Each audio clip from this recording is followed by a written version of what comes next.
when he walked in with his buddies, I said, "Hi, Elvis, I'm Pat Boone." He said, "Nice to meet you." Hello, everybody, and welcome one and all to the Tony Pruitt Show. And today's guest is a true legend in the entertainment field. He is an actor, singer, author, motivational speaker, and songwriter. He needs no introduction for sure. Please welcome the one and only Mr. Pat Boone. How you doing, my friend? I'm doing good, Tony. You said a mouthful there. I'm trying to live up to all of that. Oh, no, I'm just trying to get it all in. I got a lot to cover. So I understand you just recently celebrated your 88th birthday. Is that correct? Yep, I did. I can't, when I say that, I can't believe it. 88. You realize how close to 90 that is? Well, you look unbelievable. I think I'm in better shape than the president. Really, I do. I do too. What do you attribute your long-term success to? Well, goodness, genetics for one thing. My dad lived to be 94, Mama 91, and they weren't even trying. I'm trying. I'm working at it. I've been working at it for my whole life, trying to live a healthy, well-fed, active life, and trying to keep my nose clean spiritually and morally, and that's paid off. That's a full-time job, isn't it? Yeah, it is. Definitely full-time, full-time. Do you remember how you got started and what age you were? Started what? Started in the entertainment, singing. How you got your start? Yes, I did. It was just in our family gatherings. My brother, 1 year younger than I, Nick, and we learned some harmony, and we could play a ukulele. My mother taught us to play a few chords on a ukulele. And so just our family gatherings, we sang and we enjoyed it. Then in grade school, whenever there was any kind of a music program, the teacher knew that I could sing and I'd be happy to. So I took part in some singing things at school. And then I went on a teenage talent show when I was about 13 in Nashville. And I went on it because it was in a theater in Nashville called the Bellmead Happiness Club. That's what they called it on Saturdays for kids. Mm-hmm. And it was full of all kinds of kids that the parents had brought over to get rid of for about 3 hours. And the kids were running up and down the aisles, and the boys pulling the girls' hair, and just making, having fun, waiting for the film to start. And then usually while the films were on, but Ed Jordan, who was the manager of the theater, was an old vaudevillian. And he decided to have a talent show to get the kids calmed down. And so there was a dance studio in Nashville called the Elizabeth Bryant Combs Dance Studio, and Miss Combs herself would pick out one of her students and have people who would come down and audition to be on the talent show before the movies on Saturday morning, about noon. And so I was there one day and I saw the talent show going, and the first prize, there were 3 contestants, and the kids, if Ed Jordan could get them to calm down enough to vote with applause or yells or whatever, the winner, their most popular act that morning or that day, would get a banana split at the drugstore next door. And so I thought, hey, that's great. So I went downtown, got Mama to take me, and I auditioned, sang a song for Miss Combs, and she put me on the show the next Saturday, and I won. The kids voted for me. It was the worst audience I've ever had, but they yelled and screamed when Ed Jordan put his hand over my head. And so I won, and I won a banana split. And that's probably what directed me toward singing as a career. I mean, I was not planning on that through my high school years and even into college. I was singing all over Nashville because the word was out that I knew all the pop tunes. And I had a piano teacher who would accompany me at businessmen's luncheons and ladies' Shakespeare clubs. And I would come just because I couldn't say no, and I enjoyed it. And I'd sing a few songs, and they seemed to like it. And if they liked it, they might give me lunch. If not, they thanked me, and that was it. Right. And no money, but it was fun. So I became known around Nashville as the kid who knew all the pop songs. I see. Eventually, that led to a record contract. My very first record was a top 10 million seller. 1 heart's not enough, baby. 2 hearts will make you feel crazy. 1 kiss will make you feel so nice. 2 kisses take you to paradise. 2 hearts, 2 kisses make 1 love. Well, that was called rhythm and blues. And at that time, Tony, it was called race music. It was Race music. black folks radio and record charts and performers. But the catchy songs and rhythm and blues were beginning to seep over into pop music because the pop audiences knew nothing of this. But my first record, which my first million seller hit, was an R&B song called Two Hearts, Two Kisses. It became such a hit that that was in March of 55. Then in May of 55, I had to do a new record. So I recorded Fats Domino's Ain't That a Shame, which was a big R&B hit, but unknown to the white pop audiences. And it became a million seller number one, Ain't That a Shame. And from then on, for 4 years, 4.5 years, I was never off the charts. It's a record I hold in the record business of 220 consecutive weeks. Unbelievable. I was, Elvis came along in the middle of that, and I had 41 chart records in the 50s. He had 40. So I had one more chart hit than Elvis during that last half of the 50s. And then, of course, our careers just both continued. We became good friends, two Tennessee boys. Right. I was going to ask you about Elvis, if you didn't mind. Do you remember the first time you met him, and what kind of relationship did you have with him? Of course I do. He was from Memphis, and he was from what we would say the wrong side of the tracks, a poor economic upbringing, and his family, they were churchgoers, thankfully, but he didn't have much in the way of any kind of this world's goods, but he loved rhythm and blues music. So he went to Sun Records and paid something to make a record for his mama. And it was Blue Moon of Kentucky, Keep on Shining, a Bill Monroe song. And he played it for her. She liked it. Well, a DJ in Memphis got it. And it had kind of a rocky beat, though it was a bluegrass song. Right. And that led to a record contract with Sun. And then RCA Victor bought the contract. So he was unknown across the country, except in the South, on the Shreveport station called Louisiana Hayride on Saturday nights. And he would sing a country song with kind of a rock beat. And RCA picked him up. So my career had taken off like a hurricane. And I went to Cleveland to be on a sock hop in October of 55, my first year.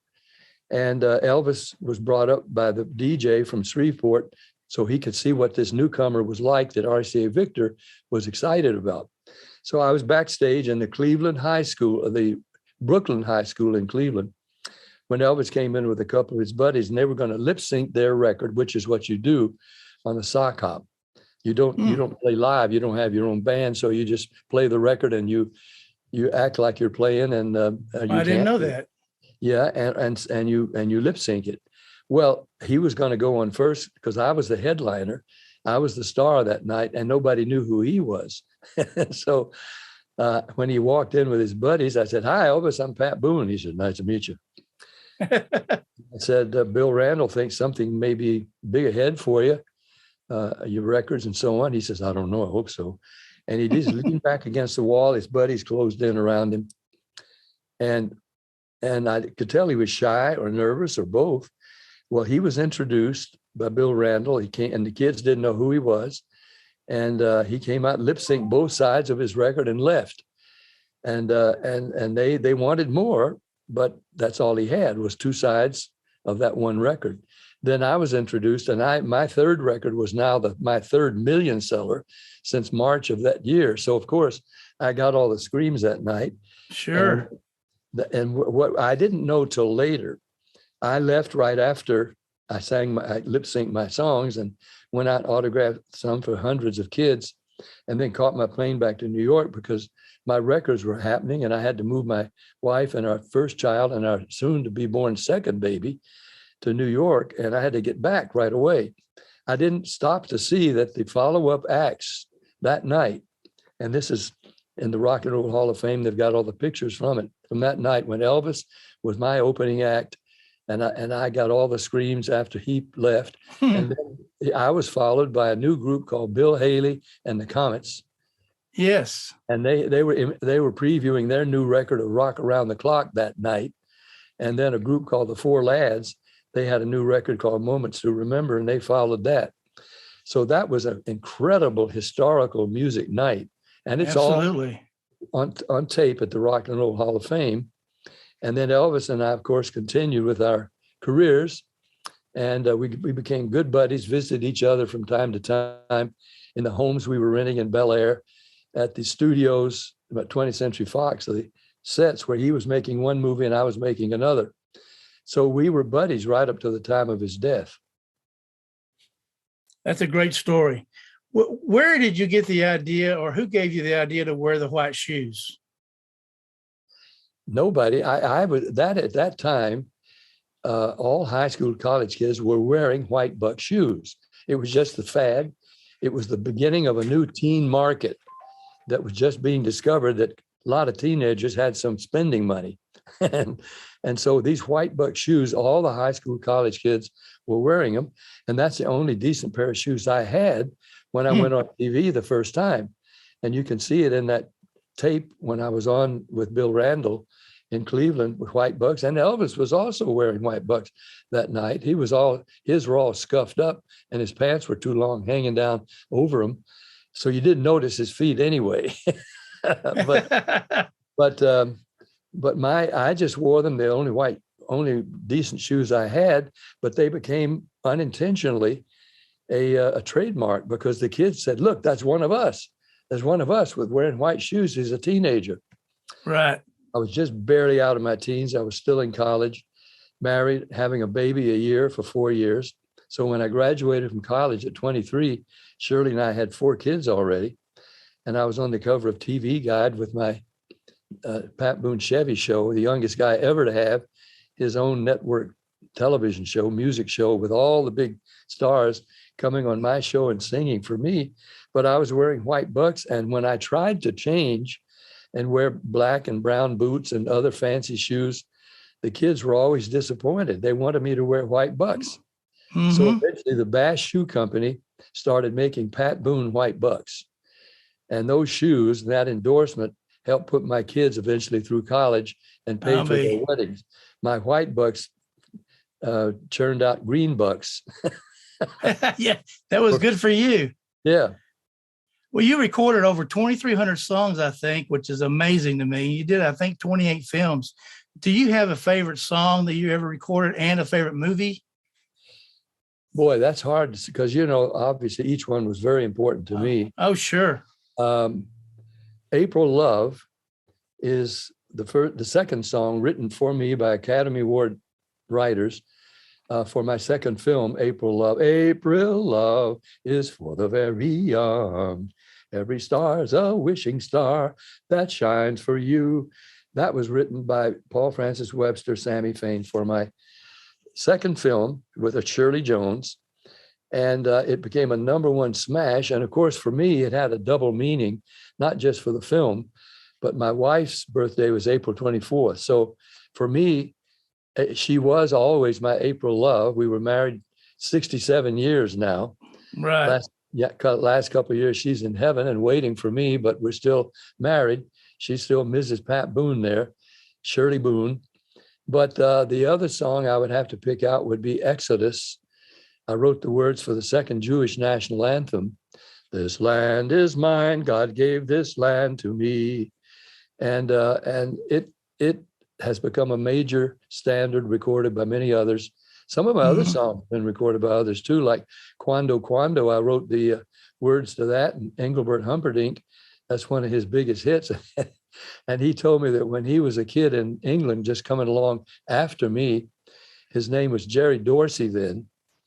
And he changed it to Engelbert Humperdinck when he began to record. But he told me that he, as a late teens singing in England, wore white bucks and sang my song, April Love, at the best he could. He said, I didn't sing it as well. I said, come on, you're Engelbert Humperdinck.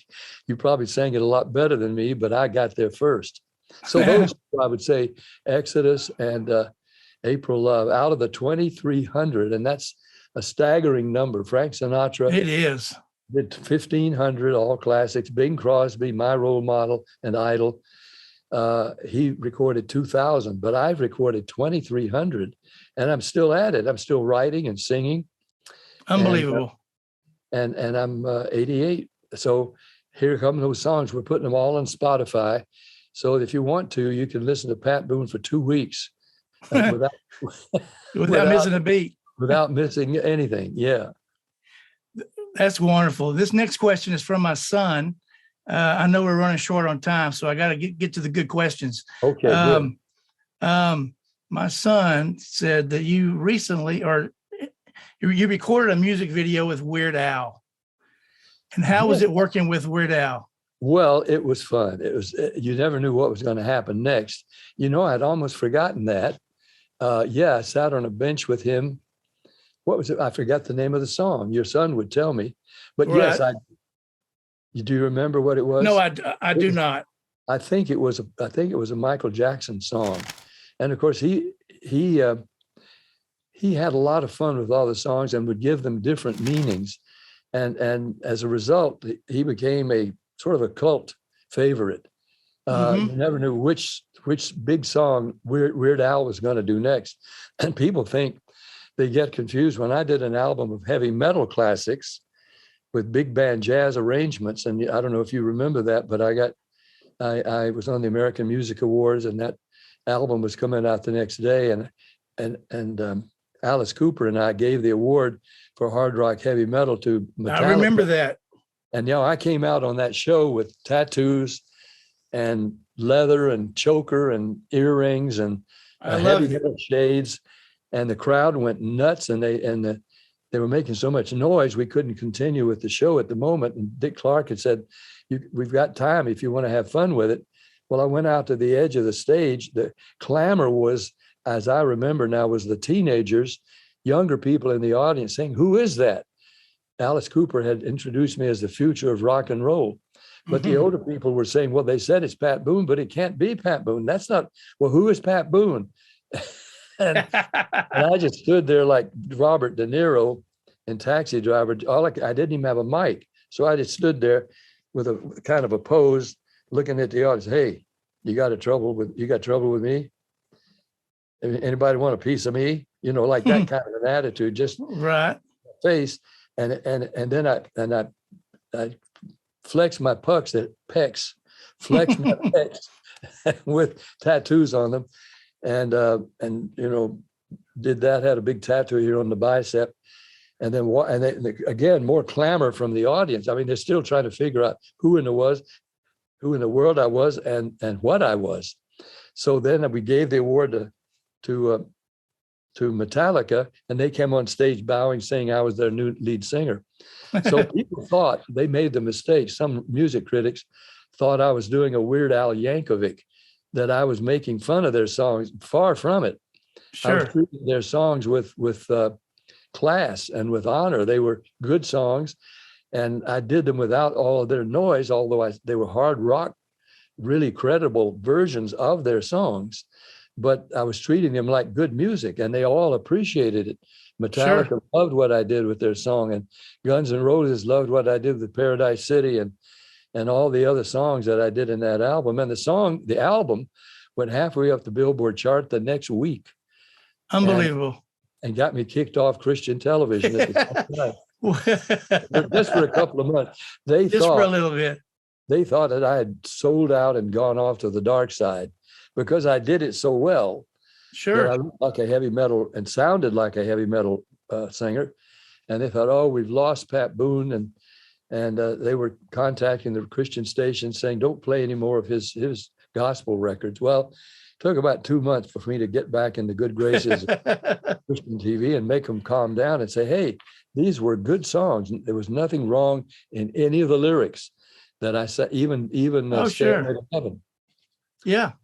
Crazy Train. I think that is so cool. I've had an incredibly very diverse career, Tony. Yes, you have. It's just startling. And here I am still at it at 88. I can't. Unbelievable. Quit. I wish we had more time. I want to skip to the last thing that we do in our show. It's called the Fun Fast Five. And these are just 5 fun questions that we pull. We ask our guests. They're all different from time to time. So you ready to play? Yeah. What is your favorite pastime hobby? Tennis. Tennis. I still play singles tennis at 88 with a guy that's just a kid. He's only 81, but we we play singles tennis. He's moved to Florida, so it's hard now, but I'm still playing tennis, and I still play golf, and just athletics. Those are my favorite things. But right now, I would say tennis. Okay, good. What's your favorite sports team? I'd have to say the Lakers, and then the Rams. Also, I love the Chargers as well. I mean, whoever's my hometown, I love the Jacksonville Jaguars and the Tennessee Titans, but I moved, and they had some troubled seasons, so I'm sticking to the homeboys. I don't blame you. Number 3, what was the last movie you saw? The last movie I saw was my own film, which is brand new. It's just been released in 1,000 theaters, called The Mulligan. Yes, sir. And I'm a golfer in that film. I'm a golf pro, retired golf pro, and I look like it now. But I'm wearing Payne Stewart knickers, and I wore those, and I played golf with Payne Stewart, and he and I became friends, Christian friends. And that film is the last film I've seen, which happens to be one that I've made. I've got 2 more coming out soon, which I'm not allowed to talk about yet. Yeah, we won't mention the movie Reagan. You didn't hear that from me. No, sir. I read it on the internet this morning. Oh, you did? Uh-oh. Yes. The producer is going to be very unhappy with me unless he released the news, because he was saying, Dennis Quaid. It's got the whole 9 yards on it. Yeah. Okay, number 4, real quick. What is your favorite kind of candy or sweet treat that you enjoy? A goo-goo cluster. Do you know what goo-goos are? I do not. They were from Nashville Candy Company. I mean, they're sold all over the nation, at Disneyland in particular. It's a white silvery label, goo-goo cluster. It's peanuts, chocolate, caramel, and nougat, and all in one happy batch. Sounds great. And the last question, what's your favorite vacation place to go to? Our home in Hawaii. We've had a home on the big island of Hawaii for about 40 years, our getaway place. And when we bought it, we thought we'd go there at least 3 times a year, but it turned out once a year, sometimes twice, for a couple of weeks was about the best, because I stay too busy. But we still have that home on the big island overlooking Captain Cook Bay and the city of refuge. And we grow coffee and mac nuts. It's the Boone farm, actually. So, for tax purposes, it is an actual working farm. The coffee, we never grow enough to actually market it, but we sell the coffee beans and the mac nuts to the people who do produce the products from them. So it is a business, and that's my favorite to go. Well, that's great. Well, listen, I want to thank you again for coming on our show today. But more importantly, I want to thank you for the kind of man that you are. You set the bar high for others to follow, your Christian values and your morals. That's hard to beat, especially nowadays. So from me to you, I want to thank you for doing that. That means more to me than anything else you could say. Listen, that's all that matters in the long run. I've written my last book called If, and it's a book for people who know nothing about God, who don't know whether there is a God or a heaven and hell, or if there is a heaven or hell, do they know where they're going to go?